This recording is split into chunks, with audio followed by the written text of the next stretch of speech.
Jesus ampare esse momento em que nos colocamos aqui à disposição das ideias, né, da reflexão, da oração. É um momento de nossa espiritualização também. Adentrarmos esse espaço que é a casa espírita é um convite à nossa espiritualização. Então, que nós possamos aproveitar esse momento. O assunto que nós trouxemos aqui é um assunto muito atual, nós acreditamos, né? E vai ficar aqui como uma ideia para que todos possam depois virem aprofundando também nessa conversa. Nós vamos iniciar nossa conversa falando sobre família, porque quando a gente coloca idosos na família, nós temos aí um personagem, um cenário, né? E nós precisamos pensar a família como um cenário privilegiado da nossa educação moral. É um cenário organizado divinamente para que nós nos encontremos, para que nós tenhamos a oportunidade de convivermos uns com os outros, gostando ou não gostando, mas Deus, na sua infinita misericórdia, pelo processo mesmo de Pai, nessa feição de Pai, vai nos auxiliando com as estratégias divinas da educação, encaminhando todos os recursos para que nós estejamos no cenário da educação de que nós precisamos para a nossa caminhada evolutiva. E lembrando, quando a gente fala de família, nós vamos lembrar do próprio Kardec, na Viagem Espírita, na obra Viagem Espírita de 1862, Kardec então já estava fazendo viagens pela região ali da França, percebendo como é que estava o desenvolvimento do Espiritismo. Então ele estava conhecendo os primeiros passos do movimento espírita ali em Lyon, Bordeaux, e nessa andança, nessas viagens, ele descrevia, após essas viagens, ele fazia breve relato sobre essa experiência, o que ele encontrava, ele tinha uma percepção, né, para realmente perceber o que as pessoas estavam compreendendo por meio da sua prática, da forma de conversar também, de dinamizar a doutrina espírita, como é que elas estavam compreendendo essa doutrina. E num dado momento, ele observa que as famílias, né, espíritas estavam educando os seus filhos à luz dessa doutrina espírita. E ele descreve, assim, quase no início da obra, que essas crianças, elas tinham uma característica, tinham características de crianças dóceis, de crianças mais compreensivas, mais assim amigas umas das outras, e que os lares estavam mais tranquilos, e que ele compreendia que ali realmente estavam vivendo a doutrina espírita dentro do lar. Então ele tinha assim uma grande esperança no futuro do espiritismo trabalhado dentro dos lares, que o movimento espírita realmente haveria de encontrar famílias melhores, famílias melhor moralizadas a partir da orientação evangélico-doutrinária que estavam recebendo. Então Kardec, ele vai comentar essa poderosa influência da doutrina espírita nessa obra, né? Então ele vai alimentar uma expectativa, dizendo que a família espírita realmente iria vivenciar uma interação no lar com base no respeito, na fraternidade. Então haveria de ter um valioso núcleo educacional para os espíritos destinados a renascerem nesses tempos de transformações aceleradas. Mas o espírita de hoje tem mudado um pouquinho. A gente costuma dizer que o espírita é um ser custoso, não é? um ser custoso? Por quê? Porque diante de tantas informações que nós já temos, que já está ao nosso alcance, que nós já ouvimos, que já lemos, que já estudamos, haveríamos de ser pessoas melhores, haveríamos de despertar no interesse de praticar essa verdade que estamos conhecendo dentro da casa espírita, nos nossos momentos de leitura dentro do lar e outros momentos em que a gente também tem a oportunidade de ouvir. O que nós temos observado, e estudiosos mais dedicados a esse estudo da vida familiar à luz da doutrina espírita, tem revelado para nós que nós estamos com um resultado muito diferente das famílias não espíritas no ambiente familiar. E, infelizmente, nós temos encontrado lares que se dizem espíritas praticando os mesmos desrespeitos, as mesmas violações e muitos crimes que outras famílias que nem têm religião ou que professam outra crença vivem. Então nós estamos com resultados muito parecidos. Aí nós perguntamos, meus irmãos, o que isso significa para nós, os espíritas? Isso é um recado, isso traz um momento de reflexão para nós todos. O que isso significa? Que nós ainda não estamos conseguindo compreender o que a mensagem evangélica doutrinária veio realmente instituir nessa vida familiar, que é uma vida de relação, é uma vida de interação, é uma vida de compreensão para uma caminhada evolutiva melhor. Nós começamos aqui na Terra simples, totalmente dependentes uns dos outros. Se nas primeiras horas, após a nossa encarnação aqui, ao nascimento, se não tem quem troca o bebê, quem dá de comer, nós perecemos, nós morremos nas primeiras horas após o nascimento. E também há uma outra etapa da vida, um outro estágio da vida aqui encarnados, que se assemelha muito a esse momento, que é o momento, a fase do idoso, a fase idosa, que também tem muita dependência, que também precisa de um olhar de carinho, de amparo, de cuidado, para que nessa relação de interdependência nós nos enxerguemos um pouco melhores como seres e valorizemos também a companhia do outro, mas não é uma companhia qualquer, não é só para fazer diferença estar do meu lado, mas para que também seja reconhecido como algo, um recurso divino para a minha continuidade evolutiva, para a minha caminhada rumo à destinação que é a perfeição. Meus irmãos, parece simples essa questão, essa caminhada, né? Parece que é só cuidar, é só fazer, é só repetir comandos, mas a verdade não é assim.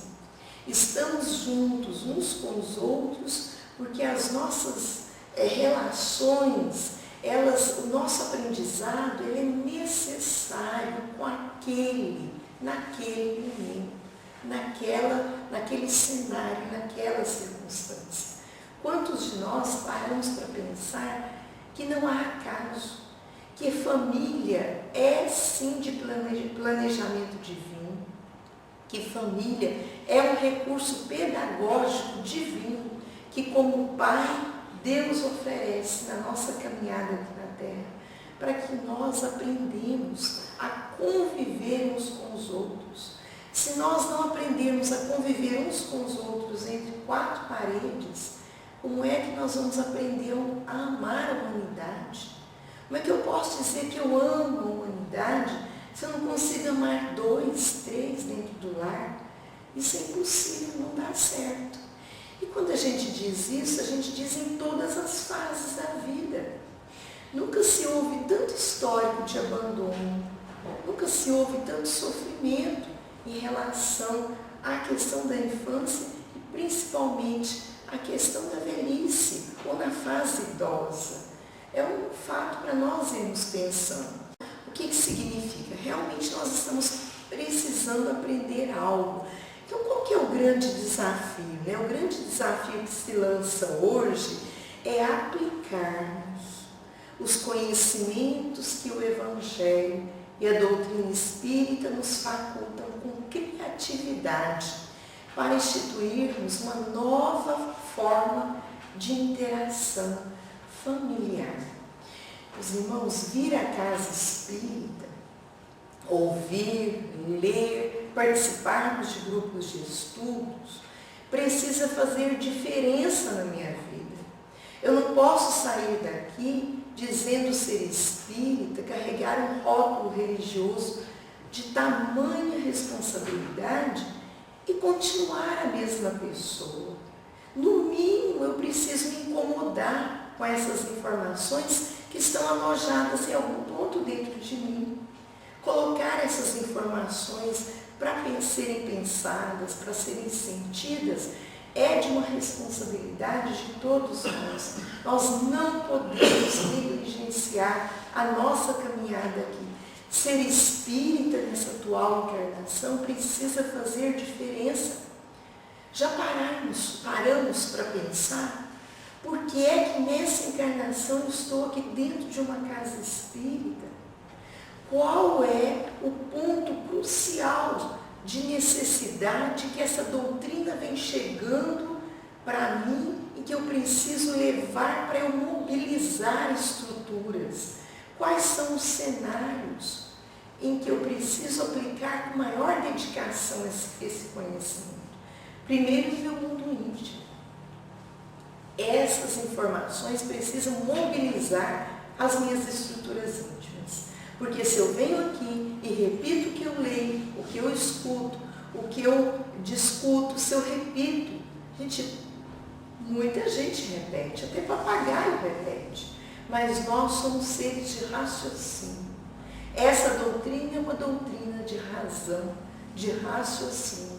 Quem dela se aproxima é um ser que está consciente da sua condição de ser encarnado, mas de ser imortal. E caminhar aqui na Terra passa por esse processo de ora avançar numa questão, ora avançar em outra, mas quando nós adentramos a esse conhecimento, é para que nós aproveitemos ele nessa caminhada pedagógica organizada por Deus. Não é à toa, não é ao acaso que a vida nos trouxe para uma instituição cujo ensino nos permite refletir intimamente as nossas entranhas. Nós precisamos refletir sobre isso. E depois nós também vamos colocando que a família que se estruturará nessa nova sociedade, que a gente espera muito, com o mundo de regeneração, não será uma reedição dessa família patriarcal no matriarcal. Não adianta saudosismo. Nós queremos, porque parece que nós vivíamos muito melhor. Não é assim? Parece. Mas se nós observarmos, voltarmos um pouquinho lá atrás, conversarmos com os nossos avós ou com antes deles, nós vamos entender que era uma estrutura de muito autoritarismo também de pouca afetividade, de poucas informações, de muita censura. Então, às vezes a gente quer essa busca para esse cenário mais antigo, porque nós queremos paz.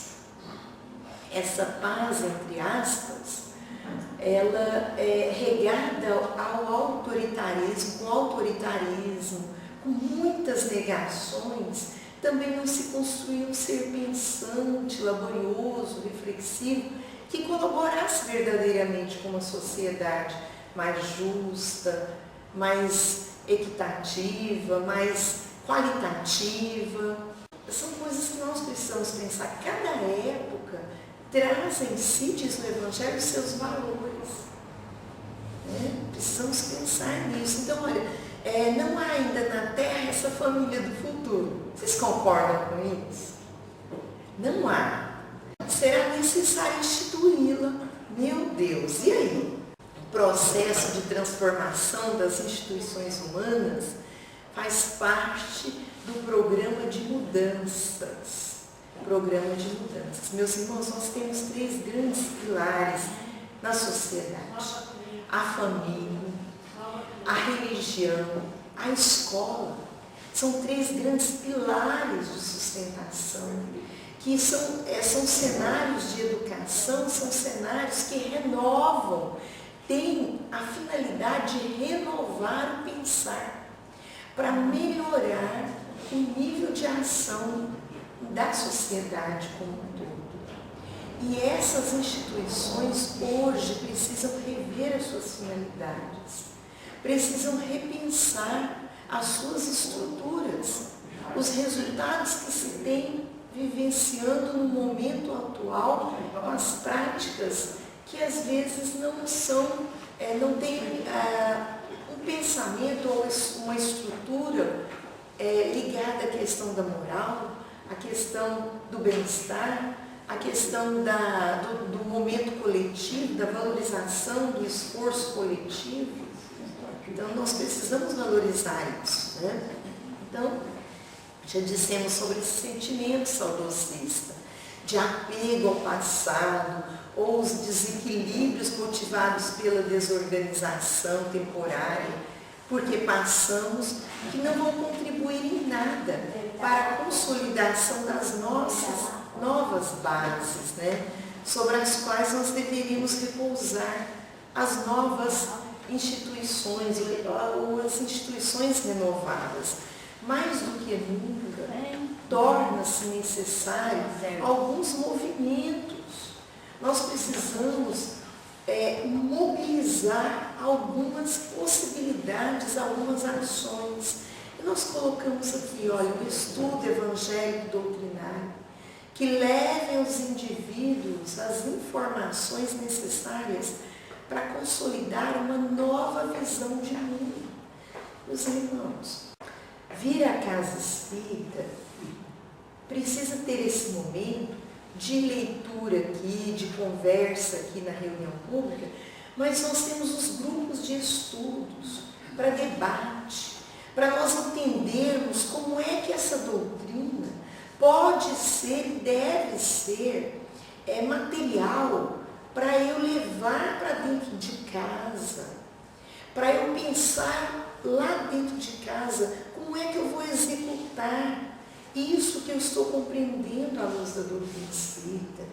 Eu venho à casa espírita e compreendo e recebo as informações de que família é um presente de Deus na minha vida.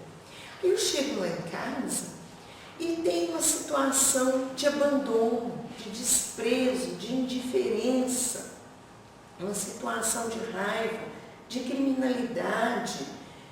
Isso, e eu tenho essa informação para quê? Para confrontar com essa situação que eu tenho. O que eu estou aprendendo que eu devo aplicar lá dentro? Então, saber espiritismo não é para me tornar uma pessoa mais compreendida sobre a existência da imortalidade da alma, comunicação com o mundo espiritual, para eu entender que existe vidas em outros mundos. Não é só para isso. Não é para eu melhorar o meu nível intelecto, apenas intelectual, cognitivo, mas é para eu me tornar uma pessoa melhor, pensando sobre o que eu estudo, refletindo isso na minha vida. Quando Kardec analisava o que os espíritas lá de Leão entendiam sobre espiritismo, ele não só perguntava, mas ele observava a vivência daquela comunidade no dia a dia. O que eles faziam, o que os tornava melhores. Nós precisamos saber disso. A doutrina espírita tem uma fundamentação teórica, mas tem uma fundamentação prática também, né? Então, criar essa nova visão de mundo, e a criação de um novo sistema de relação interpessoal. Qual que é esse novo sistema? Gestado por pessoas que compreendem o seu papel lá dentro de casa, por pessoas que sabem que estão ali não é por um acaso, e que aquele que está dentro de casa, quando tem milhões de pessoas no mundo, eu estou com aquele, tem um porquê. E às vezes não precisa ter dois difíceis em casa, basta um, vocês já viram? Basta um requerendo toda a atenção, todo o carinho, todo o cuidado de muitos. Porque a necessidade do nosso momento evolutivo é essa matéria-prima, é esse conteúdo, é esse processo educativo que eu preciso para avançar um pouco mais.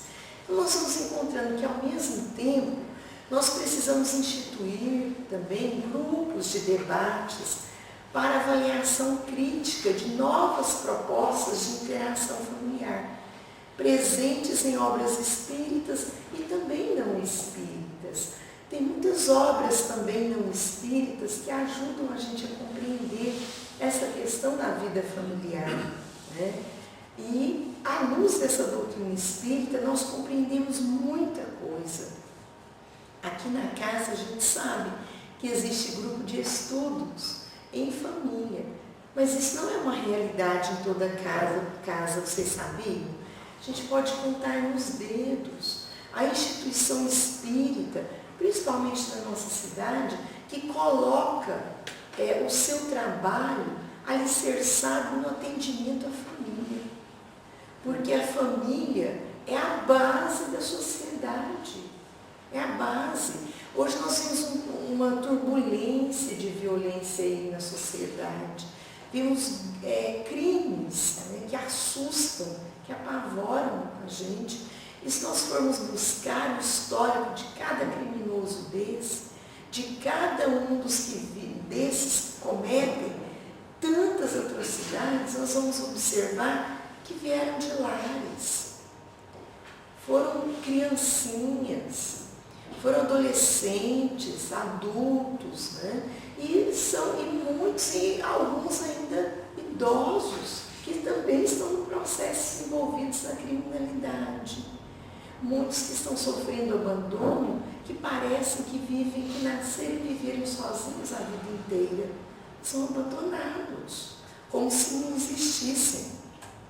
E vamos colocando então que a partir da assimilação desse conjunto de ideias, né, para despertarmos uma visão melhor de mundo, revermos o papel da interação na vida familiar, é que a renovação íntima do indivíduo vai capacitá-lo a tornar um elemento ativo no processo transformador das instituições e da interação social, para a gente criar o quê? Uma cultura mais amorosa. Não adianta nós tentarmos achar que o processo é coletivo apenas. Eu preciso pensar nas minhas estruturas íntimas. Nós não conseguimos mudar o outro, mas eu consigo mobilizar as minhas energias íntimas, as energias do coração, mobilizar os processos reflexivos para que eu seja uma nova pessoa. Então, as coletividades, elas se organizam a partir das individualidades, do que as individualidades desejam, do que elas procuram, do que elas precisam, do que elas têm interesse, do que elas entendem também. Então, nós precisamos partir para esse olhar íntimo, para as estruturas irem melhorando, né? E o caminho? Qual que caminho? Por onde a gente deve começar? A gente deve começar por um caminho que, embora ele seja antigo, ele seja velho, ele ainda não é exercido, ele ainda não é percorrido. É o caminho do amor.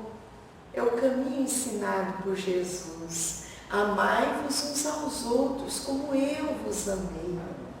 Nós esquecemos desse caminho, porque os interesses, por vezes, tomam a nossa atenção e não são interesses que se envolvem com Cristo. Olha, embora possamos adotar um rótulo religioso, a nossa base filosófica tem que ser assentada em mensagens culturais influenciadas pelo materialismo que domina nas sociedades contemporâneas. Será que isso é verdade? Será que eu estou exagerando nisso? Nós vemos a casa espírita e temos essas informações, né? Para retomarmos a nossa caminhada. Vamos percorrer esse caminho do amor, ensinado por Jesus. Mas nós temos essa influência, né? Essa base filosófica nossa, que sofre a influência por mensagens materialistas desse mundo atual. E aí? Isso é um convite, mais uma vez, à reflexão sobre o que nós estudamos? Será que eu estou inserida na sociedade, mas eu tenho mesmo que viver tudo que essa sociedade pratica? Eu não posso ser o sal que faz uma diferença, que provoca uma diferença nessa estrutura? Eu tenho que repetir os modelos? Eu preciso copiar tudo que não presta? Então, uma atenção para nós, né? Realmente, a ciência, a tecnologia vem mudando a face do mundo sempre, né? Hoje nós estamos com avanço tecnológico, a ciência, com tantos recursos, realmente estão muito mais avançados. Traz realmente um conforto material que nós nunca experienciamos. Veja bem, até pouco tempo conversava com minha mãe sobre o uso do celular. Ela é assim, uma apaixonada por celular.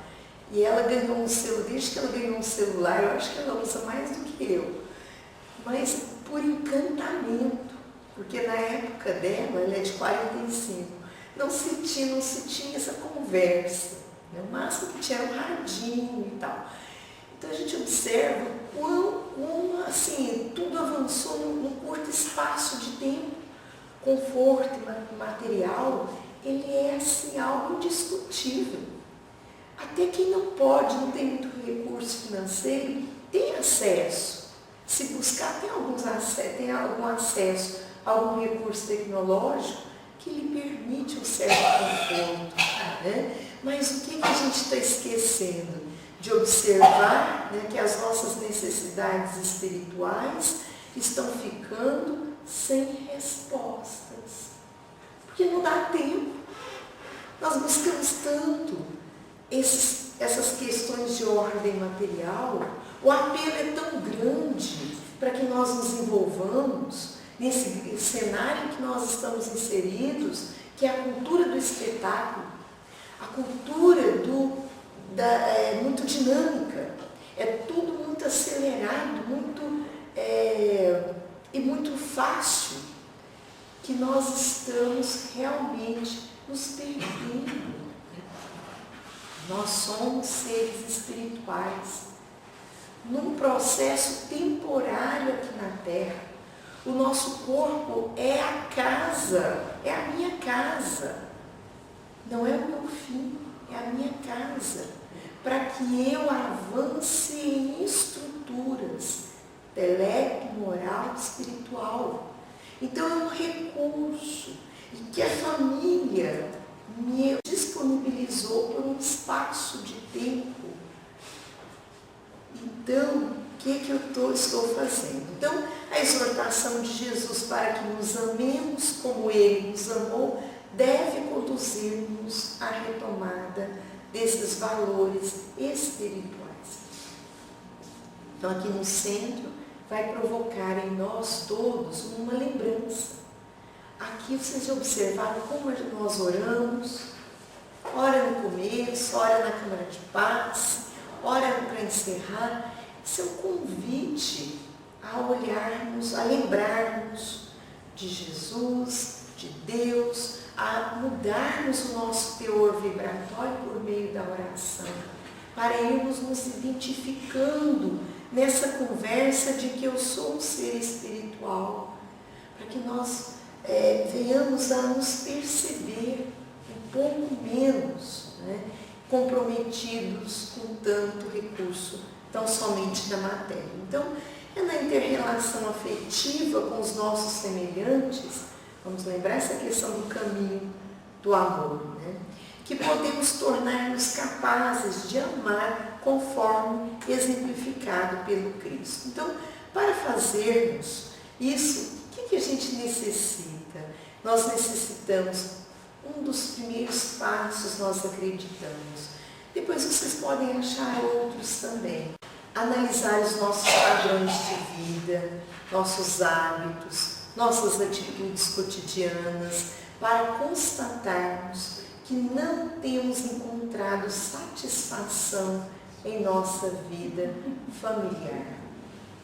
Se nós analisarmos detidamente como é que estamos movimentando, como é que estamos vivenciando uns com os outros dentro do lar, nós talvez vamos encontrar respostas profundas que talvez não tenhamos pensado até os dias de hoje. Então nós precisamos constatar isso. Há uma insatisfação em relação a essa vida familiar. Qual é essa insatisfação? Qual é o seu motivo? O que não está bem lá dentro? Né? Estamos sempre apressados. Isso é verdade? Isso acontece com vocês? Com certeza. Olha, talvez sejam os livros mais vendidos no momento, são aqueles livros que têm dado dicas de desaceleração. Porque nós estamos engatados numa velocidade que não permite que nós recordemos ou que lembremos que devagar também é velocidade. Vocês concordam com isso? Devagar também é velocidade. Se nós não formos devagar nesse processo, nós vamos perder a paisagem. Já observar quando a gente engata um carro e vai embora numa estrada linda? Uma maravilha, aquela paisagem linda que a gente só tem notícia depois por cartão postal, porque a gente passa tão acelerado. E aqui na Terra, nossa caminhada pode ser assim. Nós engatarmos numa velocidade e não prestarmos atenção na paisagem, no cenário onde nós estamos, dentro do nosso lar.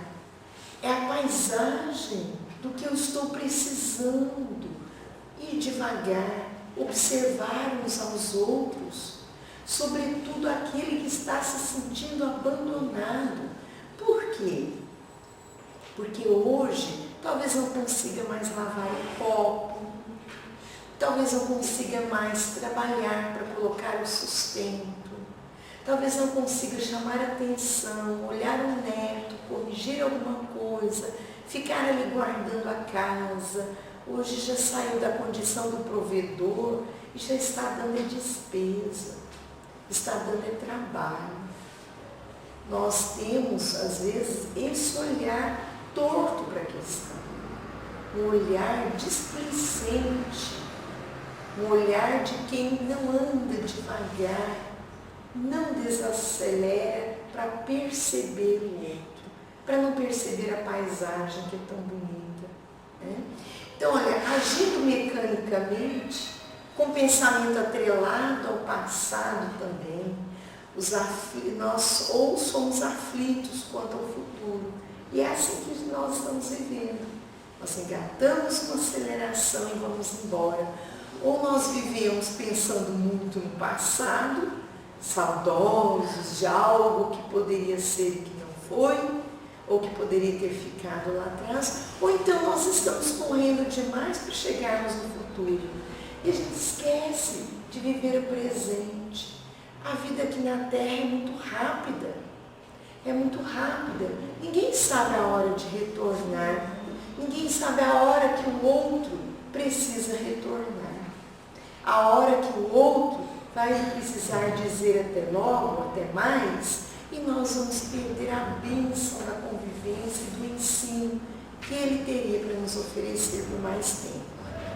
Então será difícil realizar realmente alguma coisa no presente quando as nossas mentes estão em outros momentos, ou passado ou futuro. Então o presente realmente é um tempo para construirmos.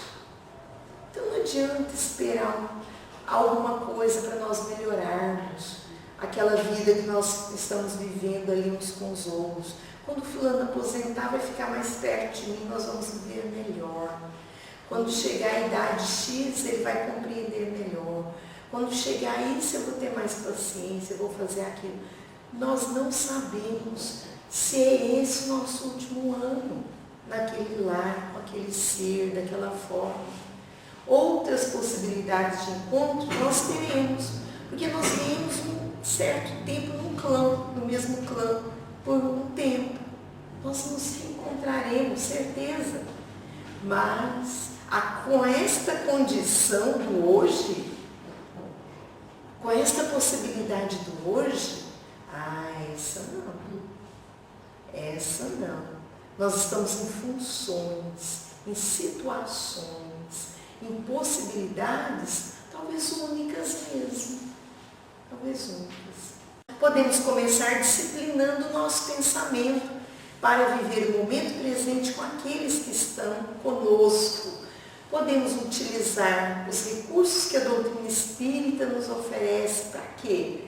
Ampliar os nossos potenciais anímicos, tornando-nos indivíduos melhores, por um processo de autodescobrimento que conduz à autoeducação, porque somos nós responsáveis por nós mesmos. Quem muda o outro? Ninguém, mas eu mudo a mim mesmo. Então, melhorados individualmente, daremos corpo a pensamentos também mais elevados, menos contaminados pelo orgulho e pelo egoísmo. Essa psicosfera, ela vai possibilitar para nós todos uma troca energética com individualidades também visíveis, identificadas com o nosso projeto de renovação e aperfeiçoamento.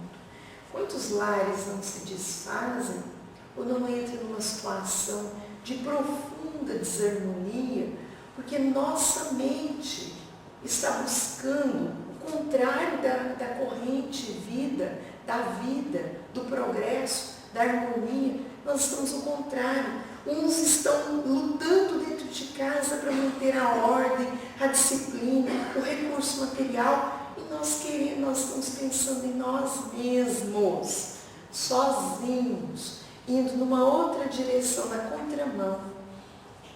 Nós vamos atrair também aqueles que não querem bem daquela família e fortalece ainda o que eu trago comigo de desavença, de orgulho, de egoísmo, e vamos nos distanciando. Eu, por vezes, sou o motivo para que as coisas não se organizem ali, né? Então, o momento está nos pedindo o quê? Trabalhar sem desespero, ser solidário sem exigência e tolerar sem desfalecimento no bom combate para instituirmos na Terra a família cristã, que é a família do mundo de regeneração. Mas nós não vamos conseguir se nós não observarmos aqui, essas fases, todas as fases da vida em família interessam ao espírito encarnado. Observemos do bebê ao idoso. Olha a dependência, ela vai diminuindo com o passar dos anos e depois vai voltando, né? A dependermos uns dos outros nessa caminhada. Isso é um recado muito importante. Por vezes o idoso é guardado num quarto da casa,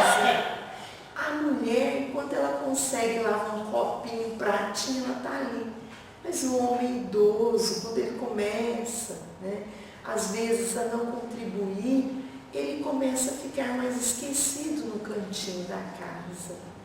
E começa a ficar realmente se sentindo rejeitado e sendo mesmo, está se percebendo o que realmente acontece.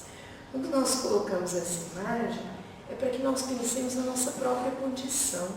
Olha o que o Chico diz para nós a respeito dessa imagem, porque nós vamos, se nós não desencarnarmos na fase adulta, haveremos de chegar à velhice. E ele diz aqui para nós, que por nossa vez, nós também devemos nos preparar para a velhice, para o período de esgotamento das energias físicas, que por vezes significa também limitações no campo da vida intelectual. Precisamos adquirir sabedoria que nos substitua a impossibilidade, mais tarde, de grandes voos na conquista de mais amplos conhecimentos. O homem que sabe envelhecer é uma luz para a comunidade. Então, ao tempo em que nós falamos, para quem está convivendo com o idoso e que precisa ter esse olhar, né, e precisa caminhar no caminho do amor ensinado por Jesus, para poder cuidar desse familiar como alguém que está contribuindo até o último minuto, para que nós cresçamos e nos desenvolvamos como família. Ainda nos pede aqui para que nós também saibamos caminhar para chegar nessa fase da vida. Entendermos, tem coisas que a gente quer e não abre mão. Vocês já perceberam isso? A gente é de um jeito, a síndrome da Gabriela. A gente nasce assim, cresce assim, vive assim, pronto, acabou. E ninguém vai me mudar. E não vai mesmo. Sou eu mesma que me mudo. Mas pensemos que se nós não desencarnarmos na fase adulta ou antes da velhice, nós haveremos de ser um idoso. Nós também precisamos pensar nisso. Que idoso que eu vou ser. Não quero dar trabalho para meus parentes. Meu Deus do céu, a gente escuta isso todo dia. Não quero dar trabalho para ninguém. Mas a gente dá trabalho também quando a gente não abre mão. Eu fiz assim a vida inteira, eu quero receber quero que o outro faça para mim do jeito que eu sei fazer. Não. É reconhecer que agora é hora de receber. E o outro dá o que ele dá conta de dar, do jeito que ele dá conta de dar. Então são possibilidades para a gente observar. E cuidando de um idoso, a gente também vai aprendendo como é que a gente não pode ser ou como é que a gente precisa ser. Nós cuidamos de idoso.